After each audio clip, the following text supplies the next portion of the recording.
All right, good morning, YouTube. All right, good morning, family. Good morning, people in the world. Love y'all. I'm gonna give you a good glimpse here. Look, I got that smoker rolling, baby. It's ready. She ready. She ready. She ready. It's fire. Look at that fire. Look at that. That's good hot kindles there, boy. I'm gonna let that ride. I'm gonna keep it just like that. Just like that. All right. Got my VN open. All right. Coming around here. Right. Got me a little water here in a bowl. Got my pan. Do my own liquid smoke here, right? Yeah, I said that. Liquid smoke, baby. Yeah, that's right. Liquid smoke here, my water, my pan. Alright? Alright. This is that brisket right there. Y'all see that? Y'all get a good shot of that? Y'all see that? Y'all see that? That brisket coming out. Coming out. Look, later on, I got some ribs coming out in a few minutes. I'm gonna put in that smoker. Then I got a salmon I'm gonna throw in there. Oh yeah, I got a salmon, baby. I'm gonna hook it up. You're gonna see. Stay tuned. Hold on. All right, YouTube, I'm back, folks. Hey, I want to share something with you again. Um, in the last video I did concerning how the foil eats through on things, or the acidic will eat through the foil. Let me say it correctly. The acidic will eat through the foil. Even if you have, a something in between your meat or your product and the foil. So if you don't have anything in between the, the product or your meat, then it would definitely, if you have any type of marinade or rub with the citrus in it or any type of acidity in it, it would definitely eat through that foil, and then that'd be all over your meat and stuff. Now, I have this pan here. I have a pan of ribs I'm getting ready to put in the smoker. Okay, I did the exact same thing with the ribs, but I didn't use any acidic in it, right? Um, and I'm gonna show you how, you know, the foil is solid. It doesn't have any pinholes in it. It's solid all the way through. And I did the exact same thing, and over in the refrigerator overnight, and not one little pinhole or anything. And it is covered with the foil, and then also it's covered with the parchment paper. So I have the parchment paper, my meat, the parchment paper, then the foil. And I did the same exact process with the brisket. You know, the only difference is that there's some acidic in that um, rub I did with the brisket versus the rub I did with the ribs. No acidic in the ribs. It's just a straight barbecue rub that I mix up myself. So I just wanted to show you that. I'll show you again how there's no pinholes whatsoever. There's no nothing. The foil is completely solid. So again, I just want to show you that the difference. If you ever wonder why you cover some meat up in the refrigerator with foil or cover something up with foil, and especially if you do any type of pasta with any type of like marinara sauce or spaghetti sauce, whatever sauce, and it has any acidic in it, and it comes in contact with that foil, they will eat through that foil overnight, or just a matter of a few hours. You know, they start eating through it. But you can definitely tell if you go back the next day, and you can definitely tell that you can see where it's eating through it. So just a little tip for when you might not realize, what's going on here. So, all right. Right now, I'm going to throw these ribs on with this brisket in here, and we're going to make it happen.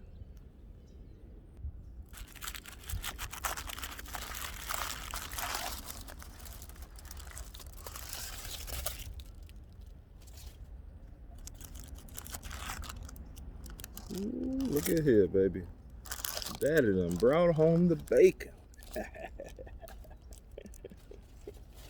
Oh my gosh, man. Look, check this out. I want you to see this before I throw this on. This is for my nephew Jesse in Texas. All right. He gonna love this. This is thing right here. He got the same love for this that I do. And man, one day when I move back to Texas, we're gonna blow it up. We're gonna blow it up with our own restaurant and everything. Cause I want to be in business with someone that has that same drive and love for it, for the business, for the love of what we do when it comes to smoking them meats, baby, cooking them meats, burning that fire. Check it out, Daddy that brought home the bacon here, baby. Look at that. That's some ribs right there. And over here, let's try to get that sunlight off of that. You can see them rib tips right there. Look at that. Check that out.